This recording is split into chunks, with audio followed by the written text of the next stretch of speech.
Simcha,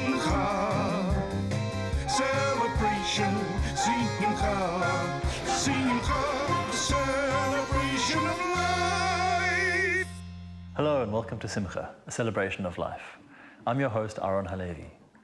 In today's show, Sara Evian discusses the healing powers of the Jewish month of Iyar. We meet Clifford, the director of Basia's Kaddish, and continue our series on Judaism and ecology. Every single day during the Jewish month of Iyar is part of the Sefirat HaOmer, the counting of the Omer, which is the mitzvah or commandment of counting the 49 days between the festivals of Pesach, Passover, and Shavuot, the festival of weeks. This is a period marked with introspection and self-refinement as we prepare to receive the Torah anew on Shavuot. Sara Evian discusses the meaning behind the Jewish month of Iyar.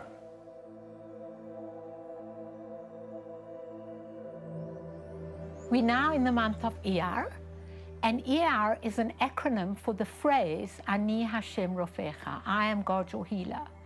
So right from the beginning, we realize that this is really a month of great healing, where a light is shining through. Iyar comes from or, a light that is shining through this month.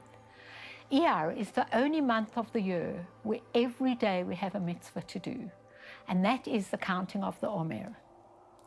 We have left Egypt about 2 weeks ago, and now we're counting our 49 days till we get to the giving of the Torah, which is the next month of Sivan.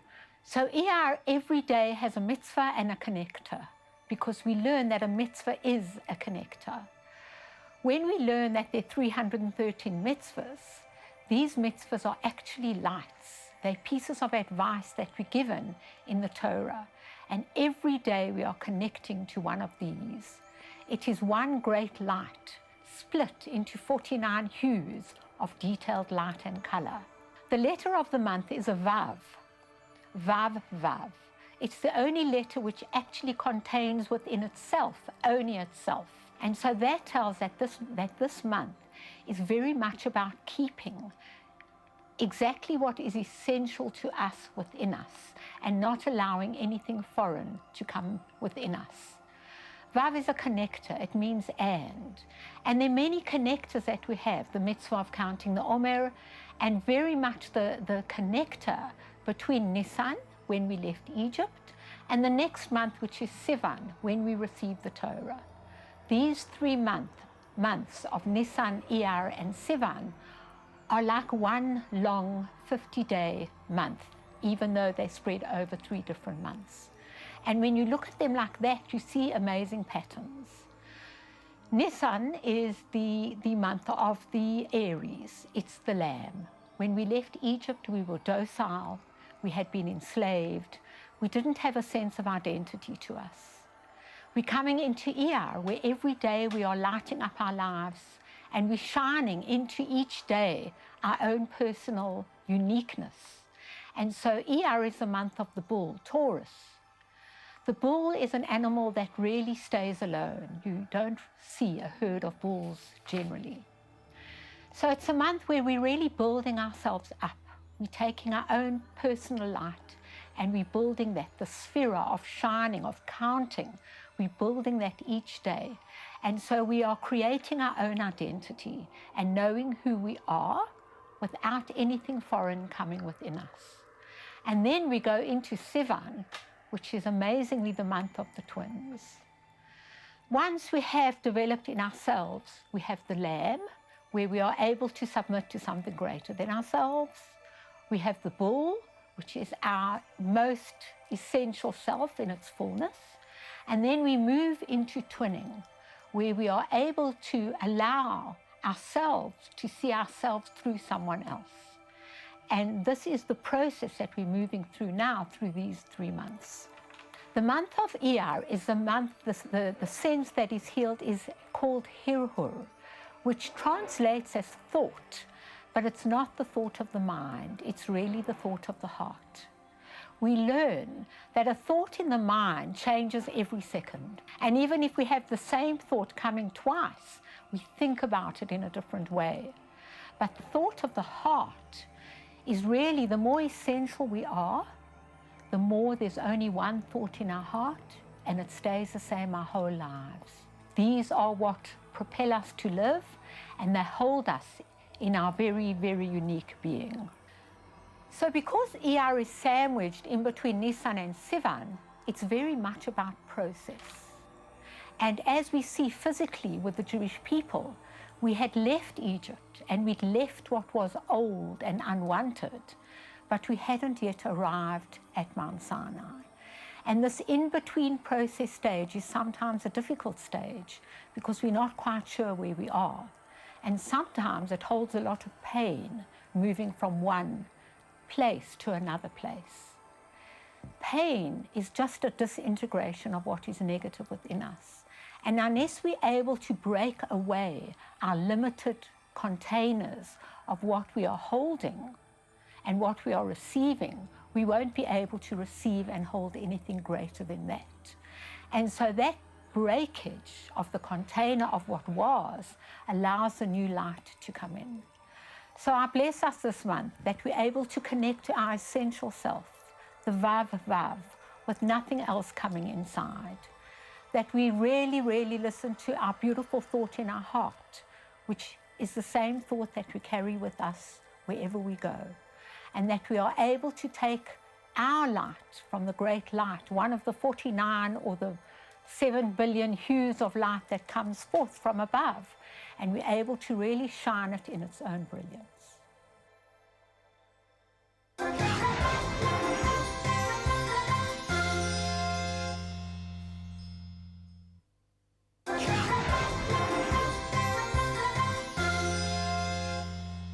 As a social worker and counselor of Holocaust survivors, Clifford Matthews has visited Poland a number of times to experience firsthand the environment in which the atrocities of the Holocaust took place.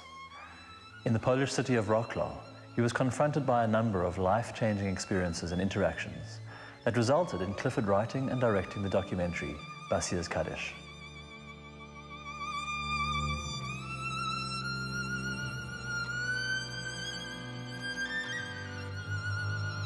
I became involved in reading Holocaust literature from a very young age. I was 9 years old, and I was too young, and people said to me, "Leave this alone. It's not good for you," and I did. And then what happened was I was running a mental health facility for the Chevra Kaddish here in Johannesburg called Sandringham Lodge, and I met Tracy Farber and Tali Nates and went on a Holocaust training course, and that rekindled my interest. And of course, the death camps are all in Poland, so I thought, let me go and visit Poland and just do what most people do when they go there. They go to Auschwitz and they go to some of the camps. And then I had a life-changing experience in a Polish city which changed my view of many, many things. So the cheapest way to get to Poland is to fly to London and then to fly with Ryanair into a city called Wrocław. And I stayed in a guest house in Wrocław, and the couple who owned the guest house were extremely interested. First South African that had come, she was an advocate, and very interested in Nelson Mandela and the South African transition, and they invited me for dinner on a Friday night. And I went to this dinner, and I walked in and there were candles burning. And then they started to serve the meal. So the first course was gefilte fish. The next course was chicken soup with kreplach. And the third course was tzimmus, and I could hold it no longer. And I said, "What is going on here? Are you people Jewish?" And they said, "No, we're not." And they told me a story of having lived one on one side and one on the other side of a Jewish family. And the Boba of this family used to invite these two young kids to come and watch her making challah and the Friday night meal. They were 4 or 5 years old. And in 1942, I think it was, this family were taken to Majdanek and never returned from Majdanek. These two kids got married, and they vowed to keep the Shabbos on behalf of a memory of these two people. And my head was blown away. I was absolutely astounded, and tears were flowing from everybody. And I then said, hang on, you Polish were more anti-Semitic than the Nazis. And they said, the story's not as simple as that, and took me on a journey of meeting 8 or 9 people, Jewish Polish people who'd remained in Poland, mainly in Wrocław, who had been harbored and saved by Catholic families during that period. And I just felt that that side of the story need to be told. And I'm friendly with a South African actor and director called Jose Domingos, and he was living in London at the time, and I said to him, Jose, let's film this, and he said, I'm in. And that's how this journey of making this movie called Basia's Kaddish started. I met Krisha Novak. She took my forearm and rattled off to me in Polish. There was a warmth and an energy about this experience that was wonderful. I powiem pani szczerze, nikt nie jest w stanie zrozumieć tego w normalnej głowie, dlaczego do tego doszło. Jak mogło do tego dojść?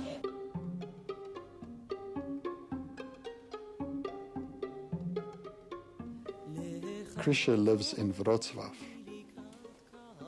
I happened to be in Wrocław on Yom HaShoah, which is a commemorative day where Holocaust victims are remembered. And it was on this day that I also met Basia.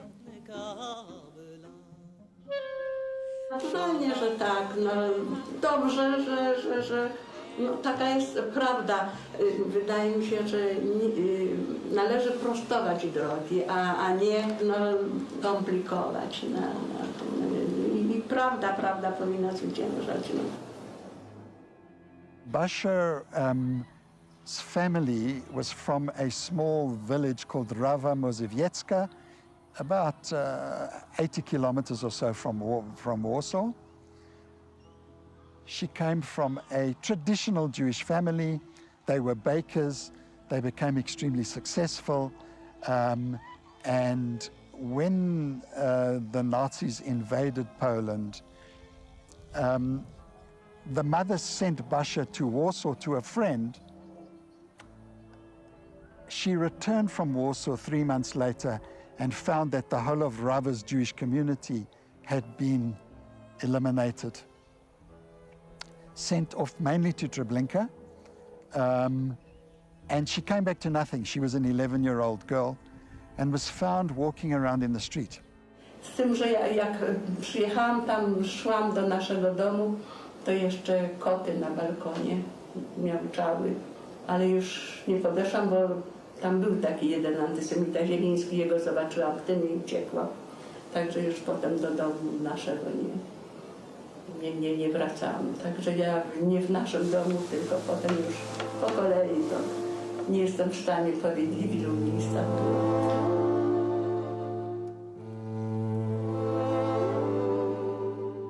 Naprawdę bardzo dużo ludzi narażało życie po to, żeby parę nocy przenocować, no bo wystarczyło, że ktoś powiedział, wskazał i wtedy giną.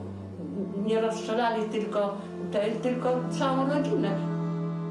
Through tenacity, resilience, she made a life for herself, studied at university and became an accountant. Started to rekindle some Yiddishkeit. And became a successful, powerful, happy woman with a son and a granddaughter. And what fascinated me about her was extremely humble. And then I told her I was going to visit Treblinka, and she asked me to say Kaddish for her mother and father and sister who were gassed in Treblinka. And I said to her, I can't, there's got to be 10 men. I gave her the whole spiel, and she said, try something, please. And there's a scene in the movie that depicts what happened there, because what happened was Jose and I were filming. It was a grey October day, and we were about to leave without saying this Kaddish, and a whole group of Israeli students arrived. And I asked the teacher, could I join them in the Kaddish, and I was able to say Kaddish for Basia and her family, which was an amazing experience for me as well.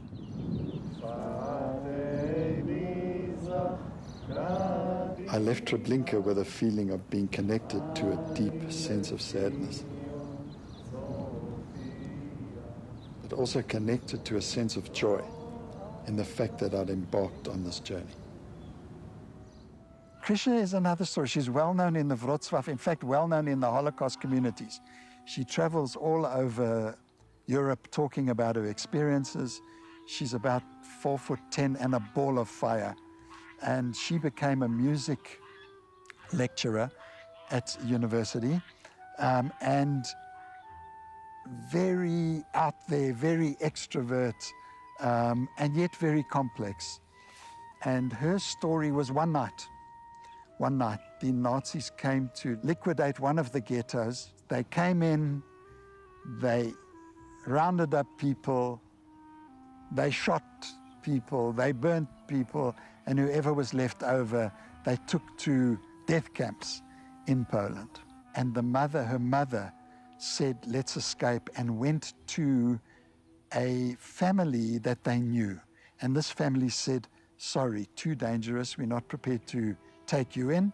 And they went to another family who they vaguely knew, and this woman plus the grandmother invited them in and kept them for that one night while this action was taking place at the ghetto, and saved their life, basically. They stayed there for 4 days afterwards, and Krisha, being the dominant active person, applied for registration for Righteous of Nations for this family and got it. Tutaj masz panią Dziwirską z córkami, ja tu siedzę też.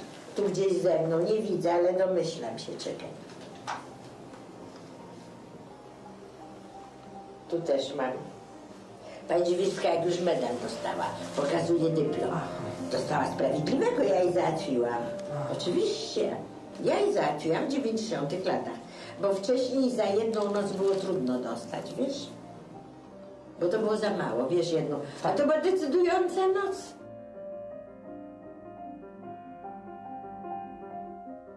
My perception changed when I met these people. My perception of the society changed. I have never, ever once experienced any form of anti-Semitism in the time that I've been there. I've never seen anti-Semitic symbols ever. And I was searching for it. I was really looking for it, and it has not been my experience. I have no doubt that it is there, but it's not as endemic as people think it is. And my experience when I spoke about Polish people here in South Africa was, anti-Semitic, authoritarian, fascist in every possible way. And I no longer share that perception. And it also appears to be a groundswell of people who have modified their perception of that internationally as well as in South Africa. These stories represented many of the issues I was interested in, which are the pain, of course, of that time, but also the heroism of the victims, the absolute courage of the people who saved them, and the positive outcomes that emerged in these life stories.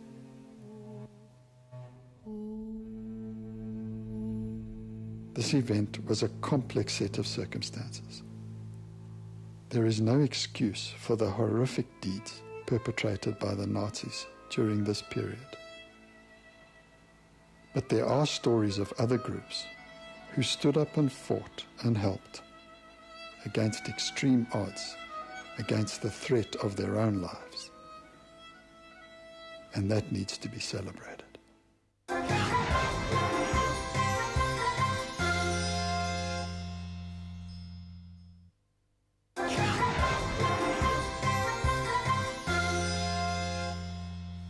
Welcome back. Judaism teaches that animals should be treated with respect and compassion because they too are part of God's creation, and that human beings must avoid causing pain to any living creature. Continuing with our series, Judaism and Ecology, Ilana Steyn looks at the role that animals play in our lives and some of the halachot, or Jewish laws, that govern our treatment of animals.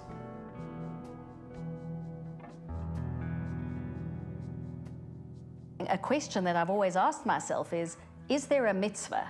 Is there a commandment to preserve the animals that we have? Is this something that we as Jews need to get involved with? And if so, where is there a reference to that?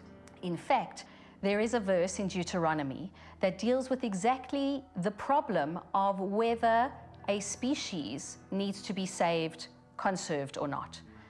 In the book of Deuteronomy, chapter 22, verse 6 to 7, it says, "If a bird's nest chance to be before you on the way, in a tree or on the ground, whether there are young ones or eggs in the nest, and the mother bird is sitting upon the young or upon the eggs, you will not take the mother bird together with the young, but you will surely let the mother go and take the young to you, that it may be well with you and you may prolong your days."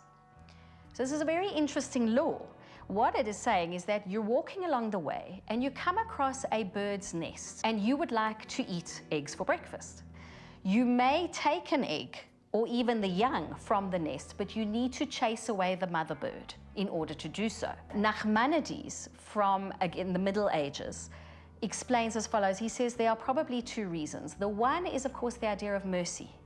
We are not meant to be cruel beings. And if a bird is sitting on its nest and you go and grab an egg from this nest, you will be causing trauma to the bird as she sees you removing one of her young right in front of her eyes. By chasing away the mother bird, she's flown away. She doesn't notice what you've done in the nest. And when she returns and there's one egg less or one chick less, she's not really going to be too fussed. However, Nachmanides says something else incredibly insightful, and he says as follows: "You may not take the mother and the eggs because you will be taking two generations away. If you take the eggs or the young, the mother can live another day to lay more eggs and raise more young, and thus the survival of the species is assured. But if you take both the mother and the young," Nachmanides says, it is as if you have destroyed a species. And the Torah forbids us from destroying a species. The fact that this was written in the 13th century is incredible, because again, it takes us to an understanding that people way before us understood what it meant to keep species on this earth. And so if we understand this verse as to telling us to be aware of species, to conserve them as a species, obviously one may take and use individuals of that species, then that's the most amazing idea for us to carry through. And how can we do this today? One supports either the charities, supports the idea of a national park, gives to things like saving rhinos, and of course doesn't buy things that are made of rhino horn, elephant ivory. All these things tell us that when we live on this earth is not just to take, but to stop and think, where has this come from?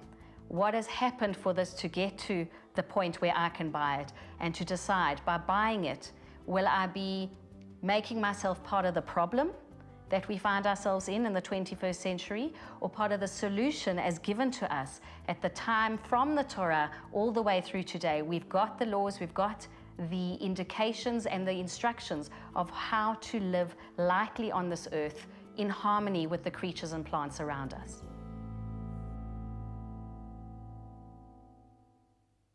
Well, that's all we have for this week's episode of Simcha, a celebration of life. As always, we'd love to hear from you, so please send us a message on Facebook at Spirit Sister Productions. From me, Aaron Halevi, and the Simcha team, have a great week ahead.